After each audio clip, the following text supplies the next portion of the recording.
ఒక్కసారి ఇవాళ మనకి రామన్న కేసీఆర్ గారి నాయకత్వంలో ఇవాళ 25 సంవత్సరాలకి ఏప్రిల్ 27 తారీఖున మీటింగ్ ఉండబోతుంది కాబట్టి మీ అందరు కూడా పెద్ద ఎత్తున కల్లి రావాలని నా చేతులు జోడించి మరి కోరుతా ఉన్నాను. ఒక్కసారి ఆలోచన చేయండి. ఏప్రిల్ 27 తారీఖున సభ మనందరికీ చాలా చాలా ముఖ్యం.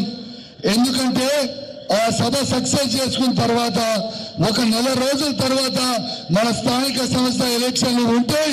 ఖచ్చితంగా మళ్ళా మనం కరీంనగర్ జిల్లాలో ఉన్న ఉమ్మడి కరీంనగర్ జిల్లాలో ప్రతి జడ్పీ చైర్మన్ మనమే గెలవాలి, ప్రతి మండలంలో మనమే ఎంపీ కావాలి, ప్రతి ఊర్లో మనమే ఎంపీటీసీ ఉండాలి, ప్రతి ఊర్లో మనమే సర్పంచ్ ఉండాలి, ప్రతి వార్డులో మన టీఆర్ఎస్ పార్టీ వార్డు మెంబర్లే ఉండాలి. కాబట్టి మీ అందరు కూడా మా కోసం మీ అందరూ